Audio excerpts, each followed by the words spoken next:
आज ऐसे का स्ट्रक्चर पढ़ने जा रहे हैं जो कि बहुत ही इम्पॉर्टेंट है कॉम्पिटिटिव एग्ज़ाम के लिए, चाहे वो CSS का हो या PMS का। तो सबसे पहले हमें ये जानना ज़रूरी है कि ऐसे लिखा कैसे जाता है और ऐसे को कैसे अटेम्प्ट करें हम।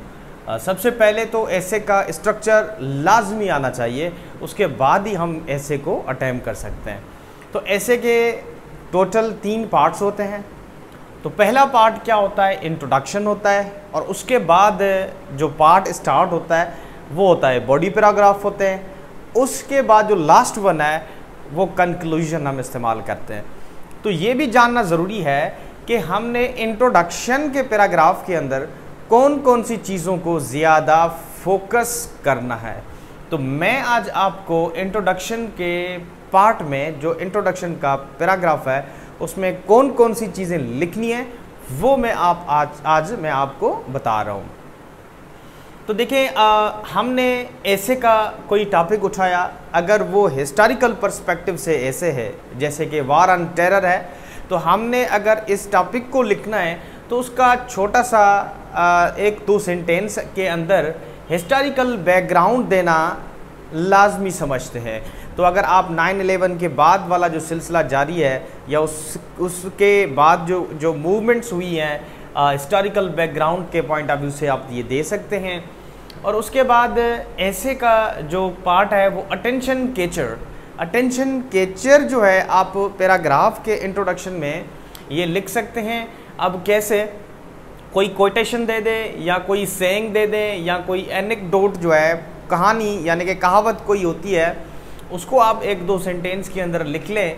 उसके बाद आप अगर इस टॉपिक को डिफ़ाइन करना चाहते हैं डेफिनेशन दे दें, एक्सप्लेनेशन दे दें इस टॉपिक को। ये मैं बात कर रहा हूँ इंट्रोडक्शन के पैराग्राफ की। उसके बाद फैक्ट्स। अब फैक्ट्स डालना ज़रूरी हुआ करता है किसी पैराग्राफ के अंदर, ताकि इम्तिहान चेक करने वाले को लगे कि ये बंदा जो है अपडेटेड है और इसको इस हवाले से पता है।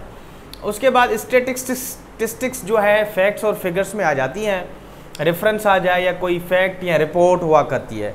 जैसे कि कोई टॉपिक है आपके पास पॉवर्टी है, तो आपने पॉवर्टी के हवाले से कोई फैक्ट डाल दिया अकॉर्डिंग टू वर्ल्ड बैंक, तो बैंक का कोई रेफरेंस दे दें, कोई फैक्ट डालना है, कोई ऑफिशियल फैक्ट आपने इस्तेमाल करना है।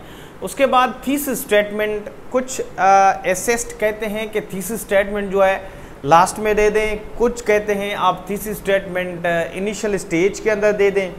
लेकिन ये डिपेंड करता है आपकी प्रेजेंटेशन पे। अगर आपको थीसिस स्टेटमेंट लास्ट में अच्छी लग रही है तो आप ये डाल सकते हैं। इसकी दोनों पोजीशन मजबूत हैं। अगर एंड में देना चाहें आपकी मर्ज़ी है, फर्स्ट में देना चाहें आपकी जो है मर्ज़ी है। उसके बाद थीसिस स्टेटमेंट में हमने क्या लिखना है, thesis statement is the entire crux of an essay. किसी भी ऐसे का मुकम्मल जो है वो एक क्रक्स है जिसके बारे में आप लिखते हैं बॉडी के अंदर, वो थीसिस स्टेटमेंट हुआ करती है। उसके बाद हम अलग से लेक्चर देंगे थीसिस स्टेटमेंट पे। उसके बाद बॉडी पैराग्राफ से स्टार्ट होते हैं। अब बॉडी पैराग्राफ में क्या आता है, अगर डिस्क्रिप्टिव ऐसे है तो उसके अंदर कॉजेज इफ़ेक्ट्स नहीं आते। अगर ऐसे आपका आर्ग्यूमेंटेटिव है या आपका इशू बेस्ड है तो ये स्ट्रक्चर लिखना ज़रूरी होता है। तो बॉडी के 3 हम डिस्कस करेंगे। नंबर 1 है कॉजेज़। तो अब जब आप कॉजेज़ लिखेंगे तो जब ऐसे का पैराग्राफ लिखना चाहते हैं तो आपने पैराग्राफ के अंदर काज 1 डिस्कस करना है, काज 2 डिस्कस करना है, काज 3 डिस्कस करना है। अगर आप इन पैराग्राफ को एक यूनिटी देना चाहते हैं, कोहेरेंस देना चाहते हैं, तो कनेक्टर का इस्तेमाल करें।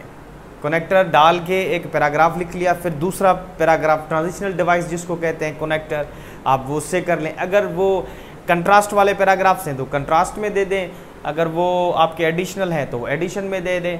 तो आपने काजेज़ के 3 पैराग्राफ लिख लिए। अब आप मूव कर रहे हैं इफ़ेक्ट्स की तरफ। तो जब आप काजेज़ लिख लिए, अब इफ़ेक्ट की तरफ जा रहे हैं तो आपने एक सेंटेंस लिखना है। वो मैं आपको बता रहा हूँ कि ट्रांजिशनल सेंटेंस हुआ करता है कि मैंने अब काजेज़ लिखे हैं, अब मैं इफ़ेक्ट लिखने जा रहा हूँ ताकि इम्तिहान वाले को पता चले कि आप ये चीज़ ज़रूर मेंशन करते हैं, ये ब्लैक पेन इस्तेमाल करें। अब क्या है, प्रेसिडिंग पैराग्राफ्स। प्रेसिडिंग का मतलब है प्रीवियस पैराग्राफ, जो काजेज लिखे हैं आपने। Presiding paragraph through light on various causes and succeeding paragraphs would be highlighting effects. तो आपने काजेज लिख लिए, फिर बीच में एक छोटा सा सेंटेंस ये डाल के ट्रांजिशनल वाला आपने बता दिया कि मैंने काजेज लिख लिए, अब मैं इफ़ेक्ट लिखने जा रहा हूँ, तो ये सेंटेंस देना ना भूलें। उसके बाद इफ़ेक्ट्स के काजेज, इफ़ेक्ट का एक पैराग्राफ, दूसरा, तीसरा, 3 पैराग्राफ आपने लिख ले। उसके बाद फिर ट्रांजिशनल डिवाइस का इस्तेमाल करें, ट्रांजिशनल सेंटेंस का। आप देखें ये previous paragraphs enunciated, previous paragraphs enunciated, enunciated का मतलब है explained what effects and coming paragraphs would suggest some solutions. तो आप अगर सॉल्यूशंस देना चाहते हैं तो नीचे आके आपने ये सेंटेंस डाल के आपको इस्तेमाल करना पड़ेगा। इसी तरह ये लास्ट वाला कंक्लूजन है, तो आपने ये कंक्लूजन जो है लास्ट में पैराग्राफ इस्तेमाल करना है। तो this is one of the most important strategies to write down essay structure. Essay को चेकअप करवाना ज़रूरी समझा जाता है। अगर आप स्ट्रक्चर तो फॉलो कर लेते हैं, लेकिन जब एवोल्यूशन नहीं करवाते तो ऐसे काम का नहीं होता। एवोल्यूशन बहुत ही इंपॉर्टेंट हुआ करती है। शुक्रिया फॉर वॉचिंग दिस वीडियो।